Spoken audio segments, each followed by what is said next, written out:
내 눈 주의 영광을 보네. 오늘 사무엘상 21장 말씀 나눌게요. 이제 다윗이 왕으로 기름 부음을 받았죠, 한번. 그럼에도 불구하고 이 왕이라는 이름이 무색할 만큼 사울에 의해서 다윗이 탈탈 털립니다. 기브아가 사울이 지내는 동네인데 거기서 다윗이 사무엘에게 도망갔다가 기브아로 와서 요나단을 다시 조우해요. 그때 아버지가 너를 죽이는 것이려고 마음 먹은 것이 확실하다면 너는 여기서 도망가라, 이렇게 이야기를 하는데 알고 보니까 확실한 거예요. 사울이 다윗을 죽이려고 아주 단단히 마음을 먹었죠. 그때 다윗이 노비라고 하는 곳으로 도망을 갑니다. 어디가 어딘지 모르시겠죠? 그냥 들으시면 돼요. 저도 모릅니다. 지도를 보면 이렇게 대충 그릴 수 있는데 여튼지 간에 가까운 거리인데 노브로 도망을 가요. 이 노비 어떤 데냐면 제사장들이 모여서 살고 성막이 있는 곳이에요. 근데 원래는 성막이 어디 있었습니까? 우리 공부했죠? 사무엘상 4장에 보면 실로에 있었어요. 실로. 그런데 블레셋과의 전투에서 그 실로가 완전히 회파가 되죠. 그 이후에 아마 이 노비라고 하는 곳으로 성막이 옮겨지고 세워지고 또 남은 제사장들이 그곳에 모여 살았던 것 같습니다. 근데 이 다윗이 여튼지 간에 그 노브로 가요. 그래서 제사장 아히멜렉을 만납니다. 아히멜렉은 누굴까요? 다음 시간에 우리 22장 보면 나오는데 엘리 제사장의 증손자예요.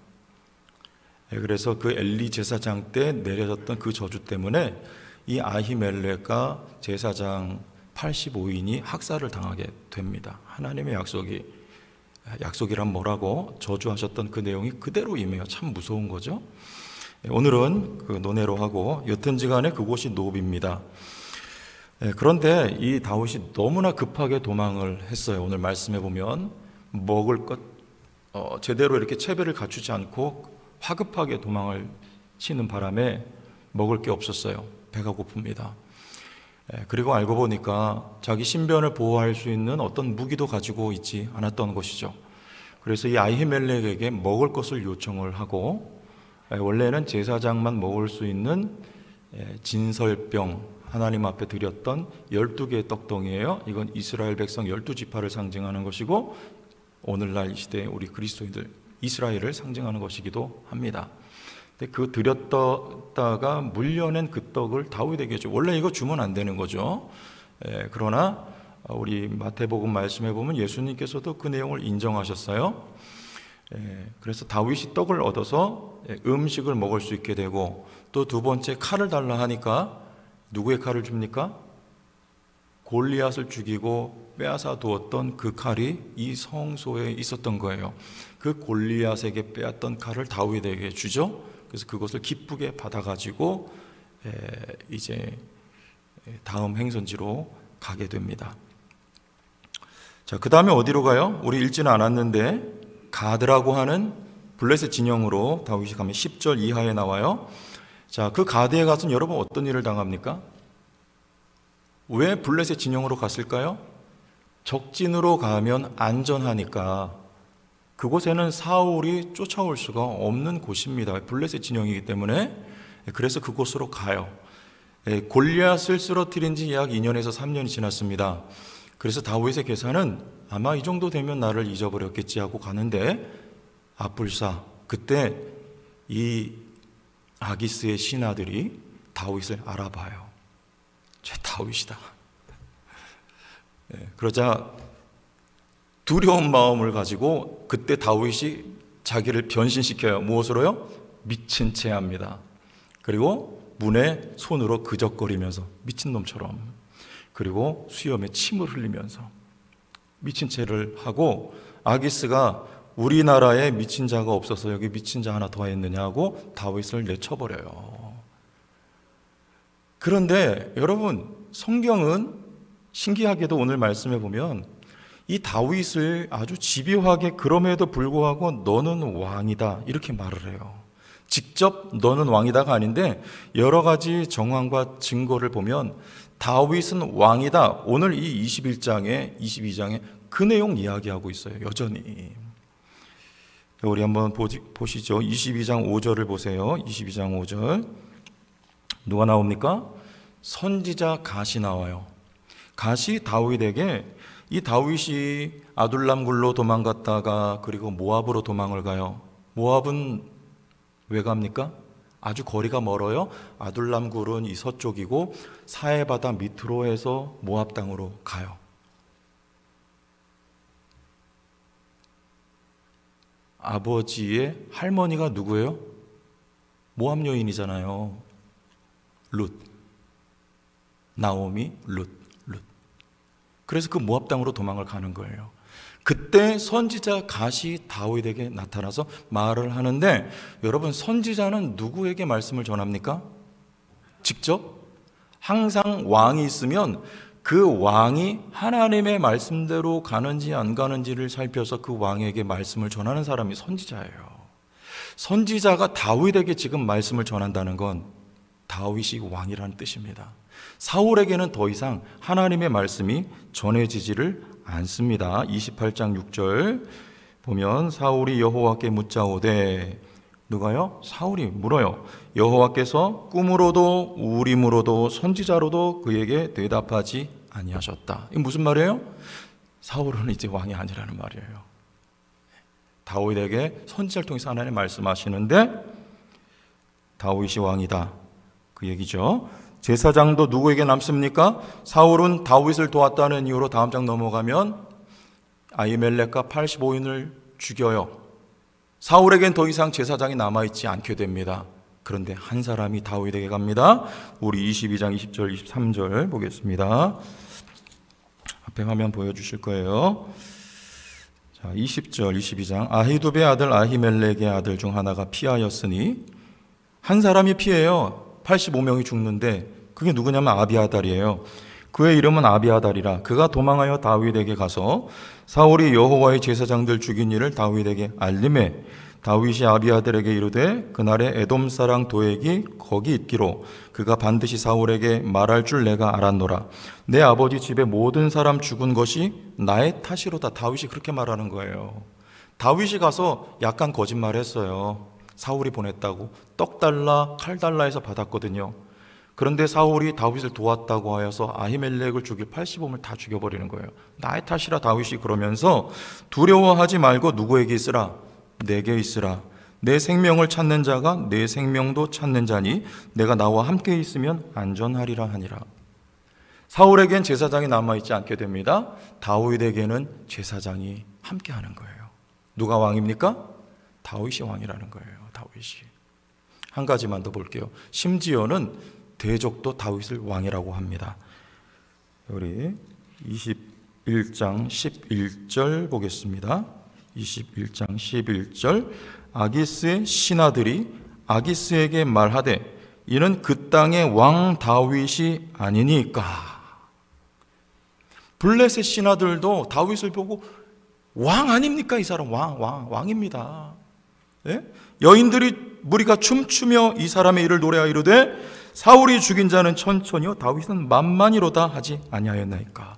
이 노래가요 아주 유명한 노래가 되어버려서 블레셋 사람들조차도 다 알게 된 그런 노래가 됐어요. 그러면서 다윗이 왕으로 그들에게도 인식이 됐던 거예요. 자, 이 내용들이 21장 22장에 쭉 깔려 있어요. 뭘 말하라는 겁니까? 다윗이 왕이라는 거예요. 다윗이. 그런데 여러분, 다윗의 행색을 보세요. 이게 왕 행색입니까 지금? 도망 다녀요. 비참할 정도로 도망 다닙니다. 제가 한번 다음 주에 하나 보여드릴게요. 이 다윗이 도망 다닌 그 지도를 보면요, 정말 정신없이 도망 다녔어요. 그리고 먹을 거 없이 준비도 안 하고 도망갔죠. 예? 자기 신변 보호할 무기도 없죠. 이게 무슨 왕이에요? 이건 도망자지. 이런 왕이 세상에 어디 있습니까? 그럼에도 불구하고 성경은 왕이라 그러는 거예요. 왕. 사울은 힘으로 폭력을 행사하는 전형적인 세상 왕이었습니다. 그래서 사울은 자리에서 내려올 수밖에 없어요. 하나님의 마음에 합한 왕은 그렇지가 않아요. 하나님이 세우신 왕은 세상 힘이 아니고 폭력이 아니고 전적으로 평화를 추구하면서 하나님을 의지하는 사람이 하나님이 택한 왕이에요. 뭐 하는 사람? 하나님을 의지하는 사람, 부르짖는 사람, 하나님을 앙망하는 사람. 이게 왕의 유일한 조건입니다. 그래서 시편 34편 6절을 보면 이렇게 말해요. 이 시편 34편은 표제에 이렇게 되어 있어요. 다윗이 블레셋 왕 아비멜렉에게 쫓겨나서 지은 시예요. 이게 그때 뭐라고 해요?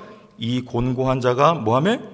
부르짖음에. 이거예요. 의지한다는 말이고 부르짖는다는 말, 여호와를 앙망한다는 말하고도 교차하여서 우리가 볼 수 있는 내용입니다.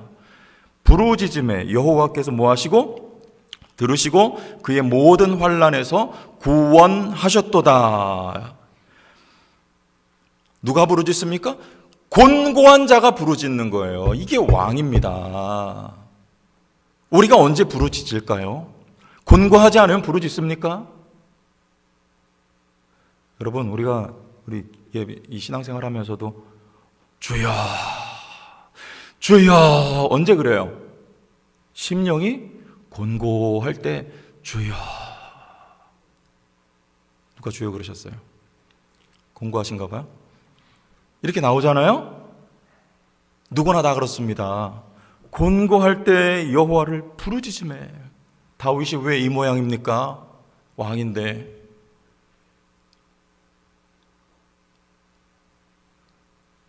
곤고하게 하시는, 곤고하게. 왜요? 부르짖으라고. 그때 여호와가 들으시고 모든 환난에서 구원해 내시는 여호와이심을 알리시고 영광이 여호와께 돌려지도록 하나님이 역사하시는 방법입니다. 자, 그래서 다윗은 시편 34편을 우리가 살펴볼 텐데요. 여호와를 부르짖고 절대적으로 의지했기 때문에 다윗은 놀라운 시를 지금 쓰고 있어요. 그런데 그건 다윗의 실제적인 마음을 시로 고백한 거예요. 자, 첫 번째 다윗은 뭐라고 하는지 우리 시편 34편을 한번 보면서 우리 다윗의 신앙을 보도록 하겠습니다. 34편 1절 보니까 이렇게 말해요. 내가 여호와를 항상 송축하며, 이거 송축한다는 말은 찬송한다는 뜻입니다. 내 입술로 항상 주를 찬양하리이다. 자, 이게 무슨 시라 그랬어요? 다윗이 아비멜렉, 이 아기스입니다. 블레셋 가드왕 앞에서 미친 채 하다가 쫓겨나서 지은 시예요. 생각해 보세요, 여러분. 세상 말로 얼마나 쪽팔렸겠습니까? 창피해서 죽고 싶을 지경이 아니었을까요? 기름 부음 받은 명색의 왕이잖아요. 근데 하나님은 왜 나라와 정처 없이 떠돌아다니게 하고 이렇게 창피하게 만드냔 말이에요. 망신을. 근데 다윗은 지금 뭐라 그래요? 여호와를 항상 찬송한다. 이것은 모든 상황 속에서 여호와를 찬송한다는 말이에요. 지금 내가 침 흘리면서 미친 채 하다가 비록 적장에게 쫓겨났지만 지금 그럼에도 불구하고 내가 항상 여호와를 찬송한다는 거예요. 어떻게 이럴 수 있습니까? 제가 한 20대 초반이었을 것 같아요. 섬기던 교회가 개척교회고 어려웠어요. 그래서 그 목사님 가족 중에 한 분이 이 목사님에게 생활비를 대줬어요. 많은 금액이었습니다. 지금 생각해도 생활비를 대줬는데 어느 한 달은 생활비가 들어오지를 않는 거였죠. 그럼 어떻게 해요? 개척교회인데 교인 20명 정도밖에 안 되는데. 그런데 신기하게도 그 생활비를 가서 받아오는 일을 저한테 시키는 거예요. 목사님이. 오해하지 마세요. 뭐 이상한 교회다 그게 아니고 제가 거기서 이렇게 한솥밥 먹고 가족처럼 살았기 때문에 그게 가능했던 얘기예요. 시키니까 어떻게 해요? 가야죠. 그래서 가서 그 장사하는 분인데 왜 시켰냐면 본인들이 돈 달라 하기 민망하니까 시킨 것 같아요. 너가 가서 좀 달라 그래라. 가서 제가 말을 또 제가 못하잖아요. 이렇게 저기 생활비 좀 주셔야 될 것 같은데 어떻게 좀 안 될까요? 이렇게 얘기해야 되는데 쭈삣쭈삣하고 제가 말을 못하는 거예요. 그러니까 그 매형되는 분이 제가 왜 와서 저러고 있나 싶다가 이제 눈치를 챈 거죠. 그래서 자리를 뜨고 나가면서 하는 말이 돈을 받으러 왔으면 돈을 달라 그래야지 왜 저러고 있어? 그러면서 확 나가버리는 거예요. 제가 마음이 어떻겠어요? 아니 이게 지금 그분한테 한 게 아니에요. 제 속으로 이게 지금 무슨 상황이냐? 아니 왜 날 보내가지고 나를 이렇게 망신을 당하게 만드냐? 아니 본인들이 오시든지. 그리고 저분은 왜 이렇게 또 매너가 없냐? 내가 내 돈 달라고 온 것도 아니고 본인 동생 목회하는데 후원금 받으러 왔는데 아니 세상에 저렇게 말하고 나가는 사람 어디 있냐 하면서 막 화가 나고 자존심 상하고 미치겠는 거예요. 그리고 그날 교회에 돌아갔던 기억이 있어요. 여러분 이게 인지상정이에요. 누구나 다 그래요. 자존감이 바닥에 칠 수 있는 그런 상황입니다. 그런데요, 다윗은 그때 제가 항상 여호와를 송축하며 할렐루야 그러면서 갔을까요? 그렇지 않아요. 근데 다윗은요, 모든 상황 속에서 여호와를 찬송한다 이렇게 말하는 거예요. 어떻게 그럴 수 있었단 말이에요? 어떻게? 이 신앙에 다윗은 흔들림이 없었습니다. 여호와를 의지하면 그가 책임지고 역사하신다는 믿음이 지금 다윗이 사무엘상 21장에 사울에게 쫓겨다니는 그 상황 속에서도 그 믿음이 흔들리지 않았다는 얘기예요. 여러분 이런 찬송이 있어요. 찬송을 부르세요. 찬송을 부르세요. 놀라운 일이 생깁니다. 찬송 부르세요. 그런 찬양 있죠? 찬송을 부르면 놀라운 일이 생깁니까? 그게 아니고 상황이 어떻든지 모든 상황 속에서 그 상황을 통하여서 하나님이 하실 일이 선한 일이기 때문에 그것을 믿기 때문에 찬송하는 것입니까? 두 번째가 맞죠? 하나님이 예비하신 일이 아무것도 없는데 내가 단지 찬송을 불러서 그 찬송이 능력이 있어서 없던 일이 발생하는 겁니까? 그게 아니라는 얘기예요. 지금 다윗이 항상 주를 찬송할 수 있었던 것은 이 쫓겨다니는 상황 속에서 부끄럽고 자존감이 바닥을 치는 상황 속에서도 이 상황을 하나님이 사용하셔서 뭔가 좋은 일을 하나님이 베푸실 것이기 때문에 그것을 믿음으로 다윗은 찬송할 수 있었다는 것입니다. 이게 우리가 찬송해야 될 이유예요. 빌립보 감옥에 바울이 들어가요. 그때 어떻게 해요? 매를 흠씬 맞고 피투성이가 돼가지고 그 밤에 신라와 찬송을 합니다. 찬송할 때 놀라운 일이 벌어졌어요. 옥토가 흔들리고 지진이 일어나고 다 묶였던 것들이 풀어지고 더 놀라운 것은 그곳의 간수장과 그 가족이 예수를 믿고 바울을 통해서 구원을 받습니다. 그들이 빌립보 교회의 일원이 되는 거예요. 이 사건이 찬송을 했기 때문에 발생한 겁니까? 그게 아니라는 거예요. 바울이 어떻게 찬송할 수 있었을까요? 내가 찬송하면 놀라운 일이 일어나리라. 이게 아니고 하나님이 빌립보로 유럽으로 가라 그래서 왔어요. 그런데 감옥에 갇혀 있는 상황입니다. 바울의 믿음 속에는 다윗과 같은 신앙이 흘렀던 것입니다. 지금 여기 내가 갇혀 있지만 하나님의 뜻이 여기 있으리라. 이 상황을 하나님이 사용하셔서 뭔가 선한 일을 하시리라는 믿음이 확고했기 때문에 다윗은 그 선하신 하나님을 믿음으로 찬송할 수 있었던 것입니다. 그 믿음에 대한 하나님의 계획으로 간수장이 구원을 받게 된 거예요. 여러분, 우리는 항상 찬송할 수 있습니다. 좋을 때 찬송하고 안 좋을 때는 불평하는 게 아니고 좋을 때도 찬송하고 안 좋을 때도 찬송할 수 있어요. 왜요? 신명기 28장 2절에서 6절 보겠습니다. 신명기 28장 2절에서 6절 앞에 말씀 보여주세요.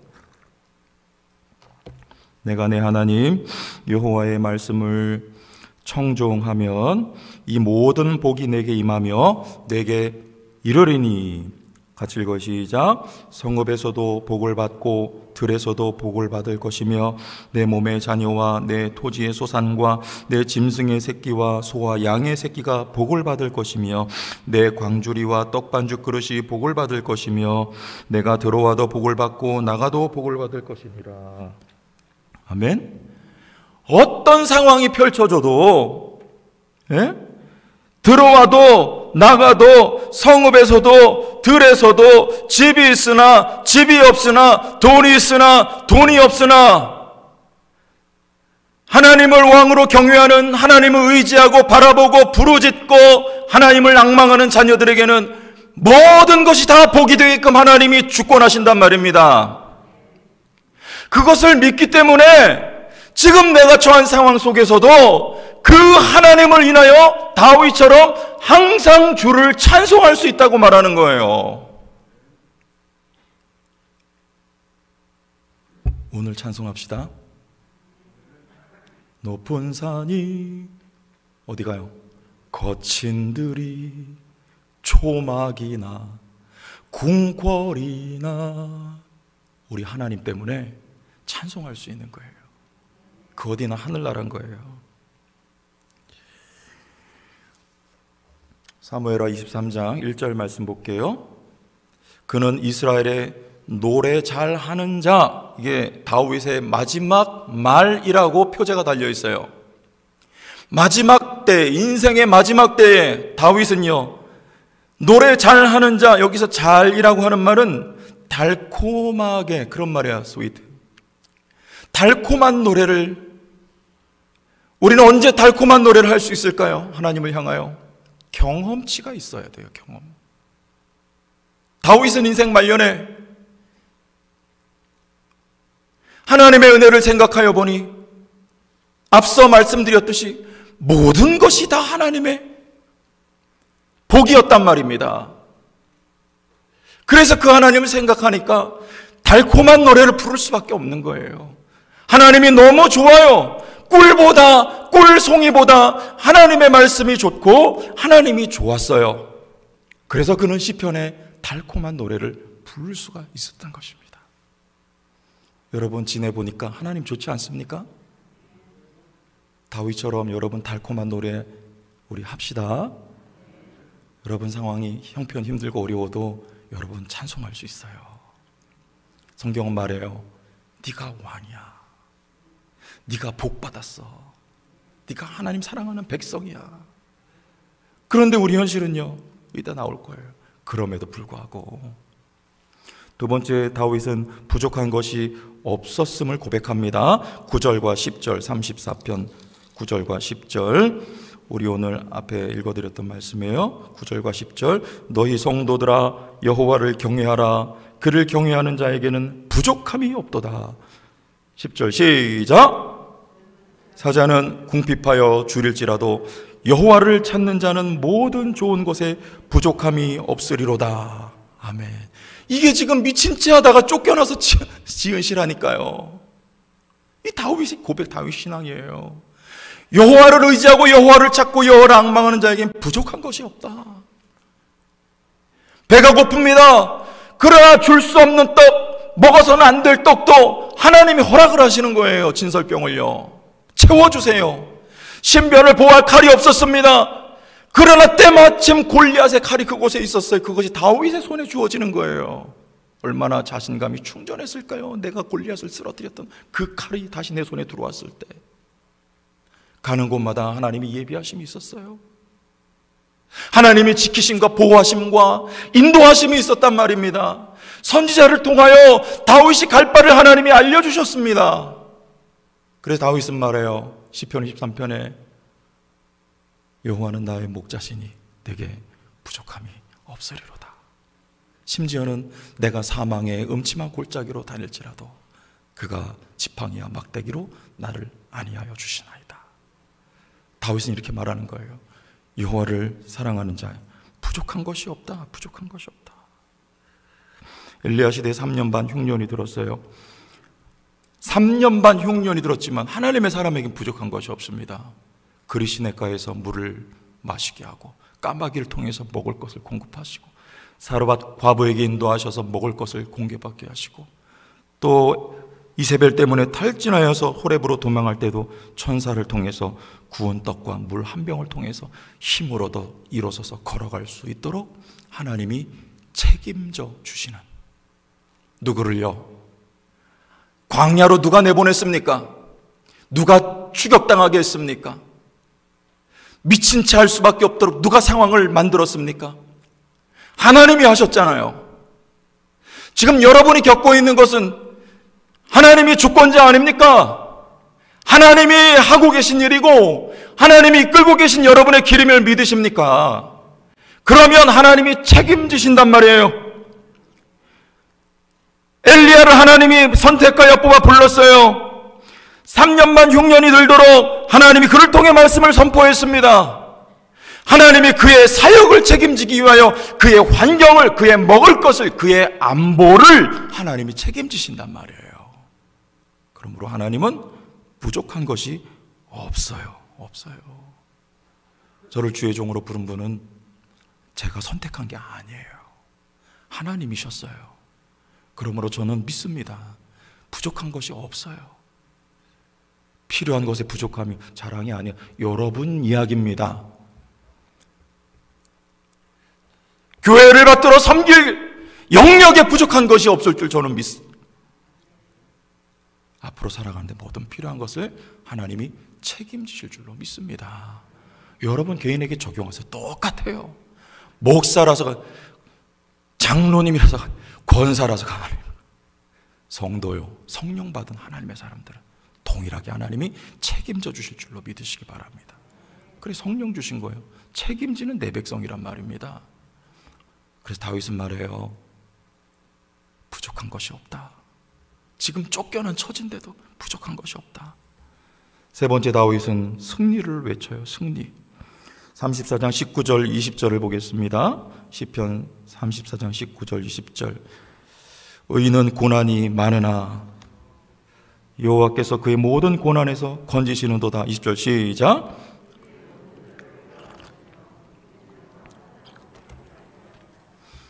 뼈를 보호하셔서 그 중에서 하나도 꺾이지 않게 하신다. 이건 무슨 말이에요? 이거는 승리를 말해요.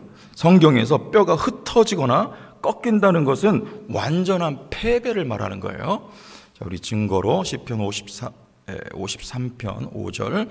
그들이 두려움이 없는 곳에서 크게 두려워하였으니 너를 대항하여 진친 그들의 뼈를 하나님이 흩으심이라. 하나님이 그들을 버리셨으므로 내가 그들에게 수치를 당하게 하였도다. 그 뼈를 흩은 것, 완전한 패배, 하나님 앞에. 이사야서 38장 13절. 내가 아침까지 견디어 싸우나 주께서 사자같이 나의 모든 뼈를 꺾으시오니 조속간에 나를 끝내시리라. 완전한 패배. 그런데 뼈가 꺾이지 않고 하나님에 의하여 보호되었다는 것은요, 승리를 말하는 거예요. 다윗은요, 승리합니다. 아니, 성경은 이미 승리했다고 선포합니다. 왜? 네가 왕이라고 하니까. 이 말씀은 예수님에게도 그대로 적용이 되었습니다. 우리 요한복음 말씀 보고 갑니다. 요한복음 19장 31절에서 36절을 읽을게요. 요한복음 19장 31절에서 36절. 이 날은 준비일이라. 유대인들은 그 안식일이 큰 날이므로 그 안식일에 시체들을 십자가에 두지 아니하려 하여 빌라도에게 그들의 다리를 꺾어 시체를 치워달라 하니, 군인들이 가서 예수와 함께 못 박힌 첫째 사람과 또 그 다른 사람의 다리를 꺾고 예수께 이르러서는 이미 죽으신 것을 보고 다리를 꺾지 아니하고 그중 한 군인이 창으로 옆구리를 찌르니 곧 피와 물이 나오더라. 이를 본 자가 증언하였으니 그 증언이 참이라. 그가 자기의 말하는 것이 참인 줄 알고 너희로 믿게 하려 함이니라. 시작. 이 일이 일어난 것은 그 뼈가 하나도 꺾이지 아니하리라 한 성경을 응하게 하려 함이라. 요 시편 34편에서 인용한 거예요. 예수님의 발이 꺾이지 않았어요. 뼈가 보호되었습니다. 무슨 말입니까? 예수님의 승리를 암시하고 있는 거예요. 그 승리는 뭐예요? 부활입니다.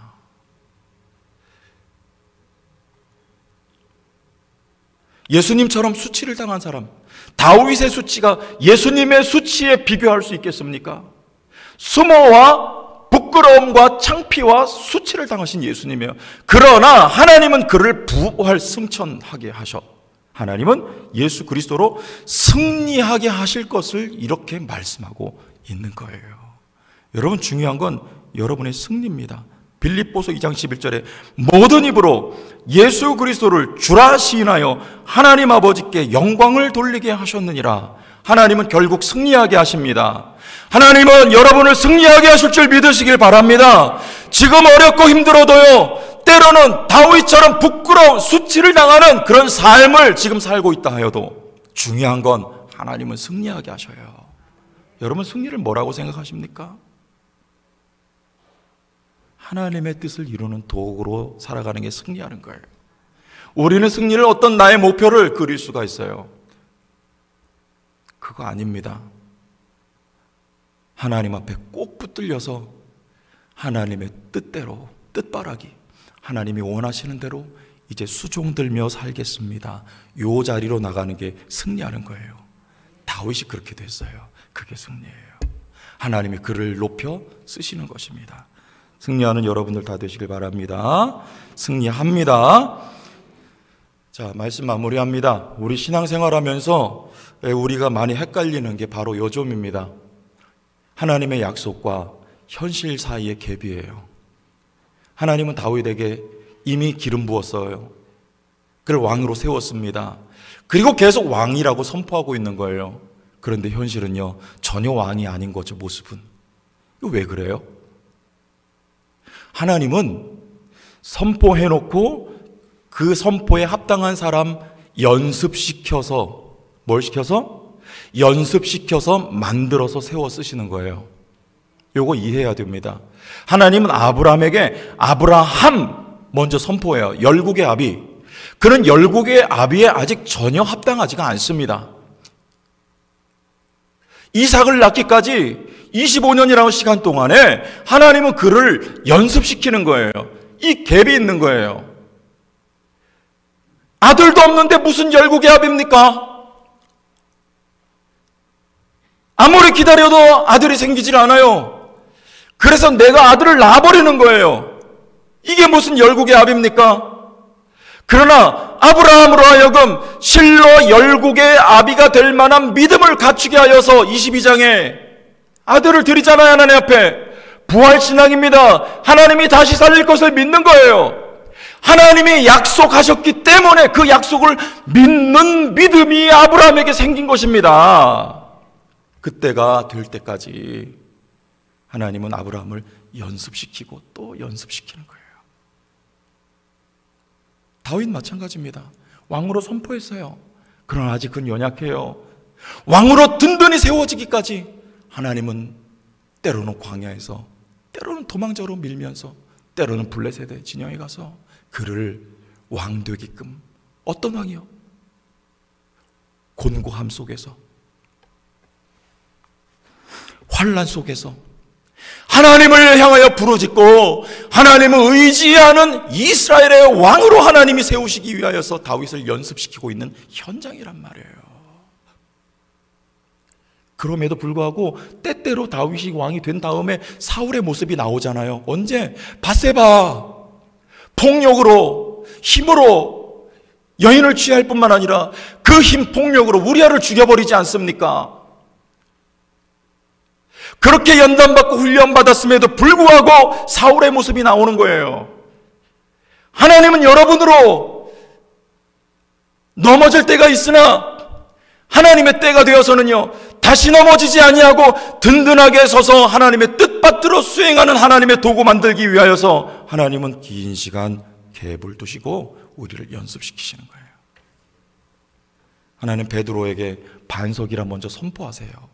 무슨 반석입니까? 아무것도 이해를 하지 못해요. 주님이 대제사장들에게 고난을 받고 십자가를 지겠다고 말씀하셔도 도무지 이해하지 못하는 베드로입니다. 그러나 주님은 먼저 선포하는 거예요. 이게 우리에게 주어진 복입니다. 여러분 복 받았다고 하나님 여러분에게 복을 먼저 선언하신 거예요. 심령이 가난한 자는 복이 있나니는요, 먼저 복을 선언하고 하나님이 심령이 가난한 자를 만드시는 것입니다. 처음부터 심령이 가난하게 되어 복을 받아내는 게 아니에요. 믿으세요. 복 받았습니다. 여러분이 왕입니다. 그리스도 안에서. 하나님의 사랑하는 자녀들이에요. 하나님 축복하셨어요. 믿으십니까? 우리의 현실은요, 하나님이 지금 연습시키시는 거예요. 그리고 만들어 가시는 거예요.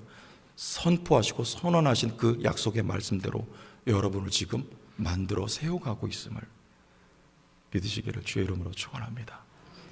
그래서 우리는 다윗처럼 찬송해야 돼요. 부족함이 없다 고백해야 돼요.